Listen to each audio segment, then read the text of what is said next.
Amados, com a graça de Deus, chegando ao nosso nono encontro, tratando do livro de Apocalipse, lembrando que é bem-aventurado aqueles que leem, aqueles que ouvem as palavras da profecia e guardam as coisas nela escritas, porque o tempo está próximo. Nós estamos no segundo capítulo, e nesse segundo capítulo nós vamos ver as cartas que o Senhor Jesus ditou para que João escrevesse a 7 igrejas que estavam localizadas na Ásia Menor. Hoje, em especial, quero falar com vocês sobre a carta à igreja de Éfeso. Lembrando que eu tenho uma visão histórica, simbólica disso. Então, o modo de interpretar essa carta seria como se o Senhor Jesus estivesse escrevendo para a igreja dele, que vai desenvolver essa série de características, que nós vamos ver aqui agora, durante todo o desenrolar da igreja. Desde quando ela começa, lá nos primeiros séculos, até a volta de Jesus, eu vejo uma visão histórica simbólica, que vai trazer para a gente conhecimentos fundamentais para que nós não cometamos o mesmo erro que eles cometeram e saibamos entender verdadeiramente o que Deus espera de nós. Vamos então à carta? Carta de Éfeso, capítulo 2, verso 1. Ele começa escrevendo assim: ao anjo da igreja de Éfeso escreve, São Jesus dando ordem. Ao anjo da igreja, como eu falei enquanto passado, tem várias interpretações. Aqueles que vão achar que o anjo da igreja é o pastor da igreja, ok? É um modo de pensar, outros já vão pensar de um modo diferente, mas é para a igreja, Diz assim: essas coisas, diz aquele que conserva na mão direita as 7 estrelas e anda no meio dos 7 candeeiros de ouro. Então, quem tem na mão direita as 7 estrelas, Jesus Cristo, ele que tem os anjos da igreja em suas mãos. E ele anda no meio dos 7 candeeiros de ouro. 7 candeeiros de ouro são as igrejas. Então, mostrando aqui o Senhor Jesus, que é dono da igreja, ele anda no meio das igrejas. Então, ele está vendo o que está acontecendo e nada está oculto aos seus olhos. Então, ele coloca assim no versículo 2: conheço as tuas obras, tanto o teu labor como a tua perseverança, e que não pode suportar os homens maus. E que, olha só que interessante, e que puseste à prova os que a si mesmos se declaram apóstolos e não são, e os achaste mentirosos. Um alerta aqui: tem apóstolo na sua igreja? Versículo 3: e tens perseverança e suporta provas por causa do meu nome, e não te deixas esmorecer. Tenho, porém, contra ti que abandonaste o teu primeiro amor. Lembra-te, pois, de onde caíste, arrepende-te, volta às práticas das primeiras obras, e, se não, venho a ti e moverei do seu lugar o teu candeeiro, caso não te arrependas. Tens, contudo, a teu favor que odeie as obras dos nicolaítas, os quais eu, Senhor Jesus, também odeio. Quem tem ouvido, ouça o que o Espírito diz às igrejas, não só a Sardes, não só a Éfeso, mas todas as demais. Ao vencedor, dá-lhe ele de se alimentar da árvore da vida que se encontra no paraíso de Deus. Vamos falar um pouquinho de Éfeso primeiro aqui.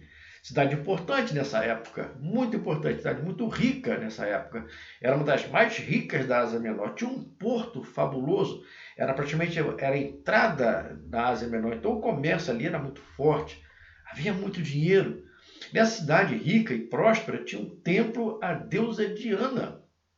E nesse templo nós tínhamos as prostitutas cultuais que serviam essa deusa Diana num tipo de culto 100% idólatra e imoral. Haveria a prostituição cultual, um modo de você cultuar a Deus através de prostituição. Era isso que acontecia lá.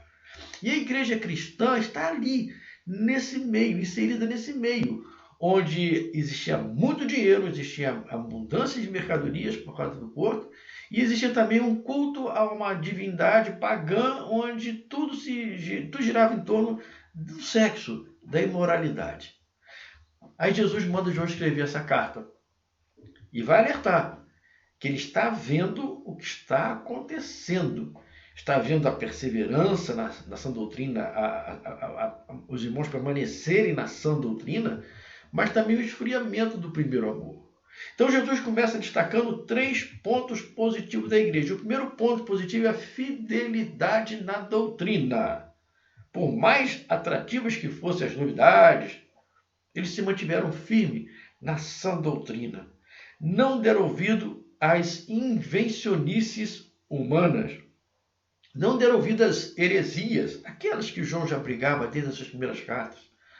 Não deram ouvido à sedução de Satanás, mas se mantiveram no trigo e não aceitaram o joio. Recusaram aqueles que se auto-intitulavam apóstolos e não são. E não são. É interessante isso, né? Então existe a possibilidade de a pessoa se auto-intitular apóstolo, na verdade não são. Eles também odiavam os nicolaítas, Os nicolaítas pregavam um cristianismo diferente do original. Era um cristianismo mais liberal, onde você pode aproveitar o melhor do mundo e o melhor da igreja. Eles estimulavam, na verdade, a imoralidade, até mesmo dentro da igreja cristã.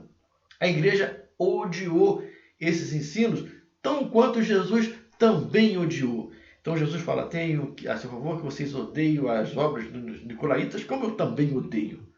Nós não podemos aceitar qualquer coisa, mesmo que nos seja oferecido em nome de Deus. Eu vou repetir porque isso é importante para que nós não cometamos alguns erros que essas igrejas vão cometer. Nós não podemos aceitar qualquer coisa, mesmo que ela seja oferecida em nome de Deus.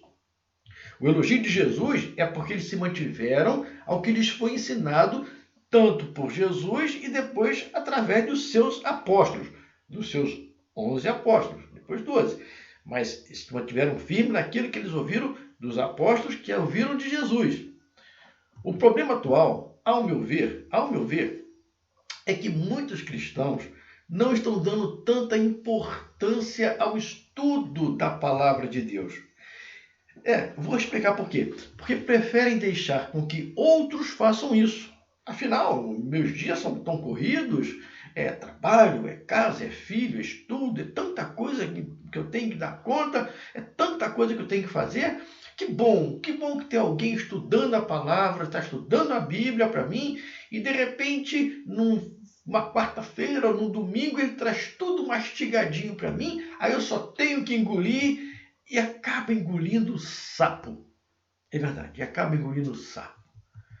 Mas peraí, pastor, ele é um apóstolo, ele é um diácono, ele é um pastor, mas Jesus diz, cuidado, tem mentiroso nesse meio, tá? Tem lobo vestido em pele de cordeiro, sim, nesse meio. Aí o Senhor Jesus colocou bem claro no versículo 2, conheço as tuas obras, eu sei o que você está fazendo. Tanto o seu labor, a sua luta, como a sua perseverança, e que não suporta homens maus, e que puseste à prova os que a si mesmos declaram apóstolos e não são, e os achaste mentirosos. Então hoje nós já temos títulos e mais títulos em cima da igreja, onde homens se arvoram para si um direito sobrenatural de ter conseguido um estágio superior na hierarquia cristã, que se dão títulos que não condizem com a realidade da Bíblia. Hoje temos aqueles que se dizem cansados da mesmice, então nós queremos uma novidade, algo novo no mercado gospel. O que tem de novo no mercado gospel que eu posso trazer para a minha igreja?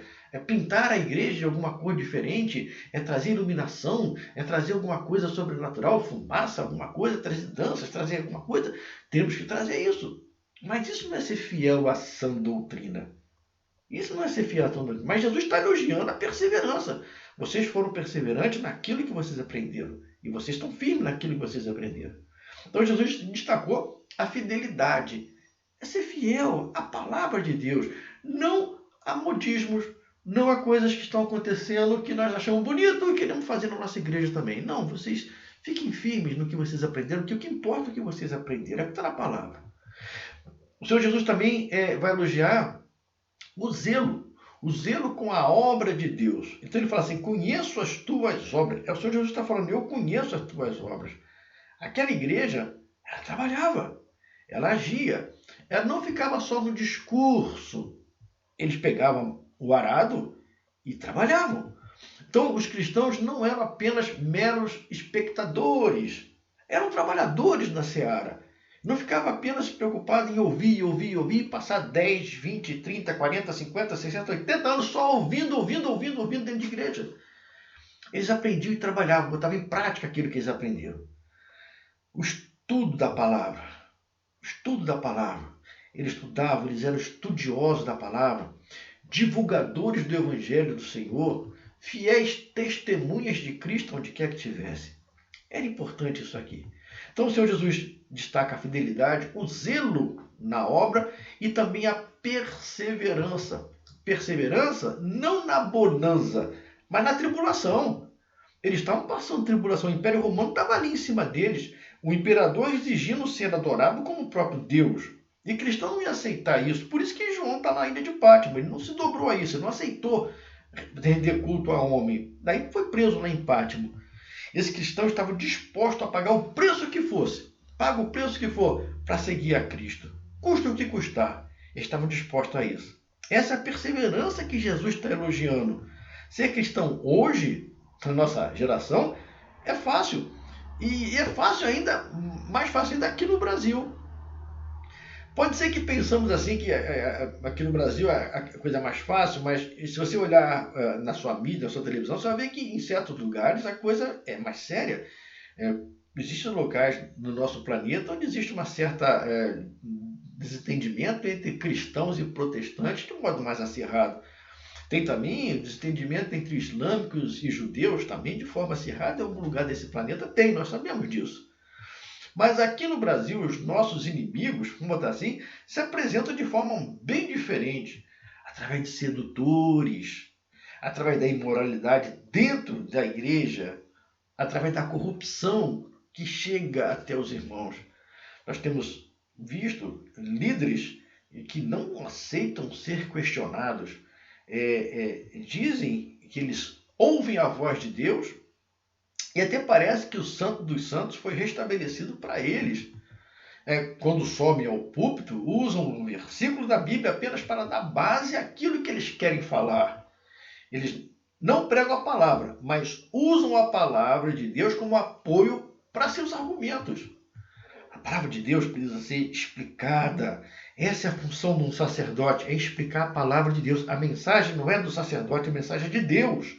A função do sacerdote é ver a mensagem de Deus que já está na Bíblia e trazer essa mensagem para os ouvintes. É mostrar ao ouvinte como era naquele tempo e como é hoje, aplicar aquelas verdades ao contexto atual. Essa é a função do sacerdote. Mas é assim que Satanás tem atacado a igreja de Deus aqui entre nós. Já que não existe confronto armado por causa da nossa crença, ainda não existe, mas existe essa ação satânica que quer trazer ensinamentos falsos, práticas falsas, costumes falsos para dentro da nossa igreja. Eles lá foram perseverantes e foram elogiados pelo Senhor Jesus. Mas apesar de serem elogiados pela fidelidade, pelo zelo, pela perseverança, Éfeso é repreendida por ter abandonado o primeiro amor. Abandonado o primeiro amor. Vou falar um pouquinho para vocês de mim mesmo. Tá? Vou falar de mim mesmo. Após a minha conversão, quando me converti, lá nos idos de 1978, quando eu me converti, a minha sede, o meu primeiro amor era tão grande que eu li a Bíblia 4 vezes no período de 1 ano. Então, no período de 1 ano, eu lia a Bíblia e terminava e relia por 4 vezes. Dentro de 1 ano, eu li a Bíblia toda. Não entendia nada, confesso. Não entendia nada. Mas eu queria entender. E eu lia, relia 4 vezes em 1 ano. E hoje? Hoje eu mal consigo ler uma vez. Eu estou sendo sincero. Hoje eu mal consigo ler uma vez. Eu me envolvi tanto com a obra do Senhor que chego a negligenciar ao Senhor da obra. Estou sendo sincero. Meus motivos hoje são diferentes. Antes eu queria aprender, eu queria estudar para mim mesmo. Hoje eu estou estudando para ensinar, para poder ensinar. Eu estou errado, eu não estou batendo palma para mim não, eu estou apontando o meu erro. A igreja de Éfeso diferenciava muito bem um falso apóstolo, um nicolaíta, mas ela não diagnosticava o seu próprio erro. Aí foi preciso Jesus avisar, olha, você está perseverante, bonito isso, o seu labor, bonito isso, mas você está esquecendo o seu primeiro amor. Você não está vendo o seu erro. Nós precisamos conhecer o Evangelho, mas também precisamos nos deleitar nele. Para sentir-nos amados por Jesus. O João, que escreve essa carta, o discípulo amado, na última ceia, era aquele que recosta a cabeça no peito do Senhor Jesus. Ou seja, ele se deixou ser amado pelo Senhor Jesus. E esse é o tipo de amor que está sendo elogiado aqui. É você se deixar ser amado por Jesus. É você se sentir amado por Jesus, amada por Jesus. O Senhor Jesus nos ama. E nos ama de modo desmedido, a ponto de ir para uma cruz, morrer por mim, por você, por nós. O amor dele por nós é infinito. É a maior prova de amor que a história desse planeta já teve. E nós precisamos aproveitar, nos deleitar desse amor. E às vezes a gente fica tão preocupado com N coisas, que você não para agradecer a ele tamanho rasgo de amor. Eu vou falar uma coisa para vocês, um testemunho que eu ouvi do meu irmão, o Ricardo, meu irmão. Meu irmão me conta que um dia, numa noite aqui em Valença, ele saía com o carro, ele passou perto de uma encruzilhada, e viu uma senhora abaixada fazendo alguma coisa ali na encruzilhada. E ele passou com o carro dele, mas o coração dele ficou contrito naquele momento e ele ficou, tocado, ele manobrou o carro, voltou, parou, abriu a janela e falou para aquela senhora: "Ei, dona, Jesus mandou dizer que te ama." Ele só falou isso. Jesus mandou dizer que te ama. Aquela senhora copiosamente começou a chorar, e ele ficou assustado e falou: "Meu Deus, o que está acontecendo aqui?" Aí ela falou assim: "Meu filho, eu estava aqui fazendo esse trabalho aqui porque eu ia voltar para casa e ia dar um fim para a minha vida. Já comprei o veneno, tá lá me esperando.